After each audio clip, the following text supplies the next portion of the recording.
buenos días, mis amados hermanos y hermanas. Esta mañana hemos de proseguir el estudio del libro de Deuteronomio en el capítulo 14.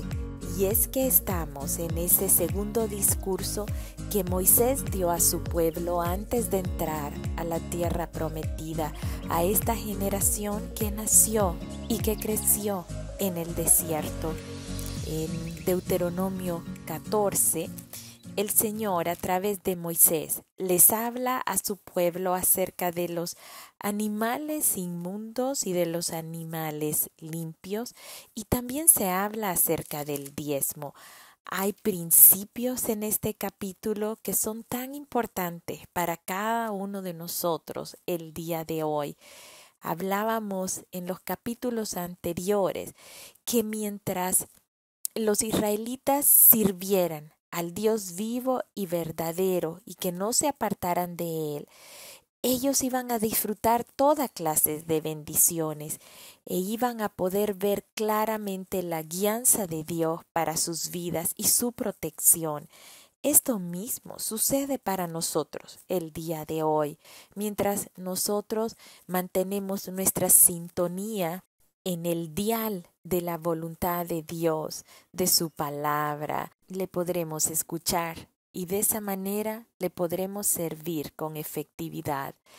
Podremos entregar nuestra vida a Él, despojándonos de nuestra propia vida para que sea la vida de Él la que vivamos. Como bien lo decía el apóstol Pablo, ya no vivo yo, sino que Cristo vive en mí. Tanto Dios les recalca la importancia de servirle a Él y de esta manera poder vivir dentro de su protección y de su bendición, y que al apartarse de Él, contrario sucedería al apartarse de Él, ya que vendrían en su lugar muchas maldiciones y juicios como castigos por su desobediencia. Deuteronomio 14 comienza prohibiendo esos ritos paganos y nos habla de algo que nos resulta muy interesante en este tiempo que vivimos hoy, pues dice que no debían hacerse incisiones ni raparse a causa de un muerto, porque eres pueblo santo al Señor tu Dios, y al Señor te ha escogido para que le seas un pueblo único entre todos los pueblos que están sobre la tierra. Su pueblo no debía hacer lo que otras naciones hacían como ofrenda a muertos o a otros dioses. Hoy en día existen varias tribus que practican este tipo de acciones y tienen este tipo de costumbres. Algunas se desfiguran su rostro, se hacen su cuello más alto. Lo que decir de los jóvenes entre nosotros que practican el hacerse incisiones, el cortarse, hacerse heridas. Existe un grupo que se conocen como los emo, que según lo que yo entiendo, ellos quieren disfrutar de sentir la depresión y la oscuridad y tienen esa inclinación y ese apego a sentirse aislados, a sentir dolor, por lo que proceden a herirse, a rajarse las muñecas, a hacerse ese tipo de incisiones que desde este tiempo, miles y miles de años atrás, había esta costumbre. Y esta costumbre era para dioses de la muerte, para dioses de la oscuridad, que nosotros sabemos que provienen del enemigo. Estas prácticas son guiadas por una cultura de la muerte y no por la cultura de la vida, de esa vida abundante a la cual nosotros hemos accedido por gracia de Dios mismo.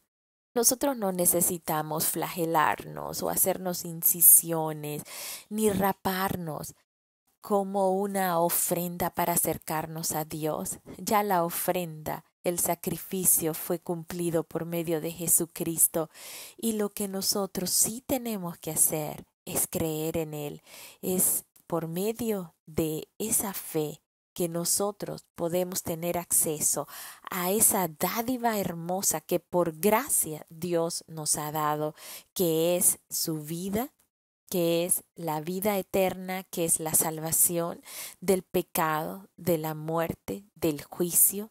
Así que mis amados hermanos, cuando tengamos acceso a personas que se hacen incisiones o que se están cortando como un símbolo de presentar su queja de la vida que viven, como un signo de rebelión o como un deseo de estar en las profundidades de la depresión. Tenemos una misión que cumplir y es presentarles la vida que Dios nos ha dado a través de su Hijo, una vida llena de luz y no de tinieblas, una vida que no requiere otro sacrificio, que no requiere el cortarse, que no requiere el herirse, que no requiere el presentar niños, así como se hacía al dios Moloch, que se presentaban niños y estos niños eran sostenidos por esos brazos que habían sido calentados y en donde estos niños eran prácticamente derretidos en los brazos de una figura de un Dios inexistente. Lo único que nosotros tenemos que hacer para acceder a nuestro Dios es presentar nuestro corazón, es poner nuestro corazón sobre ese altar y es el fuego de Él el que sí vendrá a moldear nuestro corazón para que tome la forma que Él nos ha diseñado, esa forma en que Él la llena, en que Él llena todo vacío de nuestro corazón, esa forma que está prediseñada y predestinada para servirle a Él, para ser llena de su Espíritu Santo, para ser lleno de su especial tesoro y de esta manera nosotros poder actuar de acuerdo a su voluntad. Pero ciertamente resulta muy interesante que en la palabra de Dios está todo, aun lo que pareciera una práctica moderna, una práctica de este tiempo. Lo vemos aquí. Era una práctica antigua y era una práctica que había nacido en la voluntad del enemigo para mantener cautivas y oprimidas a las personas, como lo sigue siendo hoy. Seguidamente, este capítulo nos habla acerca de las leyes dietéticas y vemos que el hecho de prohibir algunos animales para la dieta de los judíos, para la dieta de los israelitas, de su pueblo, quienes habían de dar evidencia de su existencia y que estaban regidos bajo él. Esta dieta no era solo un simple rito religioso, sino que beneficiaba a los que las practicaban, y esto ha venido a ser comprobado a través de los siglos. Sin embargo, el Señor no nos prohíbe a nosotros comer ciertos tipos de animales. En Hechos 10:15, el Señor le dice, hace saber a Pedro a través de una visión, a través de un sueño, en el cual habían sobre un gran lienzo que estaba atado de las 4 puntas y que bajaba hacia la tierra. Habían cuadrúpedos terrestres y reptiles y aves del cielo en este lienzo. Y Pedro, cuando el Señor le dice, Pedro, come, mata y come, Pedro le dice, no, ninguna cosa común o inmunda he comido jamás. Y Dios, esa voz que estaba ahí apareciéndole a Pedro, le dijo, lo que Dios limpió, no lo llames tú común. Así que esto nos hace saber que no es que nosotros tenemos que regirnos bajo esta dieta, bajo estos alimentos que están descritos en esta palabra, pero sí hay principios muy importantes que nosotros podemos obtener acerca de esto y saber pues que el Señor lo sabe todo y el Señor sabe qué nos conviene y qué no nos conviene a nosotros comer para tener una vida saludable y tener una vida sintiéndonos bien. Me llama mucho la atención los 2 características que identifican a los animales limpios, según lo que nos revela Deuteronomio 14. Y dice que estos animales, ser considerados limpios, tenían que tener pezuña, la hendidura de 2 uñas y tenían que rumiar entre los animales. Nosotros analizamos ambas características, son características que nosotros debemos de portar para poder caminar en ese proceso de santidad. Pezuñas hendida significa que está partida, que está desunida. Y puede significar para nosotros que somos apartados, que somos separados de algo para poder estar junto a algo. Es decir, cada uno de nosotros necesitamos ser apartados del mundo para estar pegados a Cristo. Cuando estamos separados para Cristo, significa que estamos unidos a Él y que nuestra conducta y que nuestro caminar y nuestros pensamientos van a ser de acuerdo a lo que estamos pegados, en este caso, a Jesucristo. Por tanto, esta hendidura en las pezuñas de los animales que debían comerse vienen a representar para nosotros la importancia de ser separados, de estar divididos, de estar separados, pero para pertenecer a alguien que es a Jesucristo, para estar unido en Él. Y si tomamos la característica de poder rumiar, el Señor le habló a Josué y le dijo que él debía de meditar en la palabra de día y de noche, que este libro de la ley debía estar en su boca. Eso lo vemos en Josué 1:8. Y debía guardar todo lo que en ella está escrito, porque esto haría prosperar su camino y todo le saldría bien. Rumiar se refiere a eso. Se refiere a meditar, se refiere a pasar comiendo, masticando la palabra. Claramente lo podemos relacionar con meditar de día y de noche.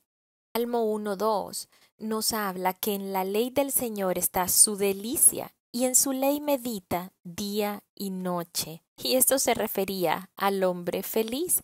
Así que una persona feliz se deleita de la palabra del Señor y medita en ella día y noche, así como lo hacen las vacas. Cuando ellas se despiertan por la mañana, la hierba está verde, está fresca, así que ellas comen esa hierba, pero pasan todo el día rumiándola. Pues esta hierba debe de pasar por ese complejo sistema de estómago que tienen las vacas y esto hace que ellas tengan que estarla masticando y masticando. De esa misma manera nosotros debemos de hacer con la palabra lo que hoy oigamos, mantengámoslo presente en nuestra mente y traigámoslo a memoria a lo largo del día, meditemos en ella, permitamos que sea el Señor dándonos esa revelación del conocimiento aún más allá de lo que estamos escuchando, porque lo que Él me permite a mí entender puede ser nada más una puerta para que usted entre en profundidades aún mayores. Y que estas dos características eran necesarias para poder considerar a un animal limpio. El cerdo, por ejemplo, tiene la pezuña hendida, es cierto, pero no rumía. Así que estos animales no eran considerados aptos para comer, al igual que el conejo, liebre y el camello. Asimismo, este capítulo nos habla de los animales que están en el agua. Estos tenían dos características, que es que tuviesen aletas y escamas. Y las aves, que debía ser un ave limpia para poderla comer. Debía comer los animales depredadores, aquellos que comen sangre de otros animales o que se alimentan de la carroña de los animales muertos, ya que el pueblo no podía comer sangre y no podía tocar ni cadáveres, mucho menos comerlos. Hoy en día no tenemos nosotros que circunscribirnos dentro de estas leyes sobre lo que debemos o no debemos comer. Sin embargo, sí debemos de seguir el ejemplo de santidad que el Señor nos está dando.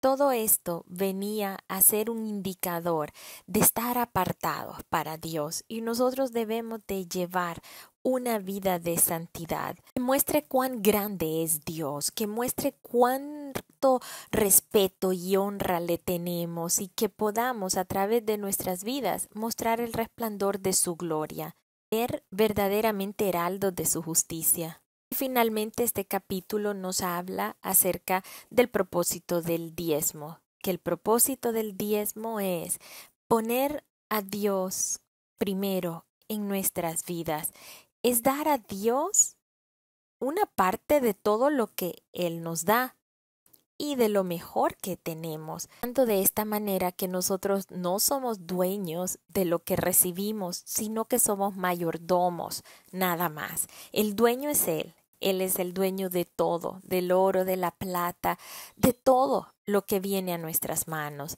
Y por su gracia, Él nos da esa buena dádiva para que nosotros hagamos un buen uso de ello.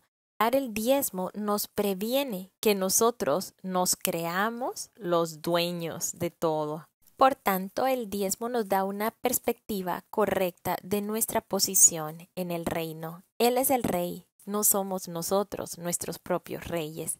Y termina el capítulo 14 dándonos a entender qué sistema tan organizado había establecido el Señor para ayudar a las personas menos favorecidas económicamente. Cada 3 años debía sacarse este diezmo y ser utilizado para los desvalidos, para los pobres, para aquellos que tuviesen hambre.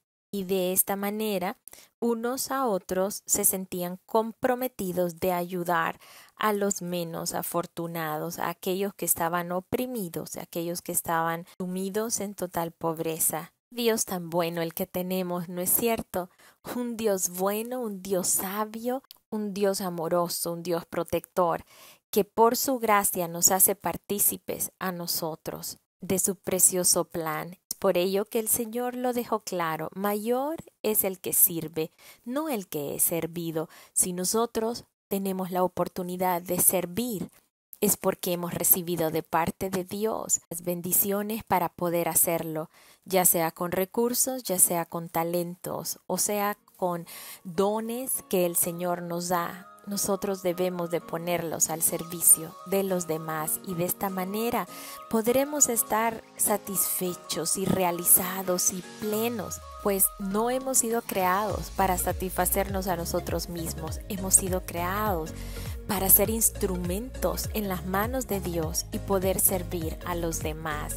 Que Dios les bendiga, mis amados hermanos, les amo mucho.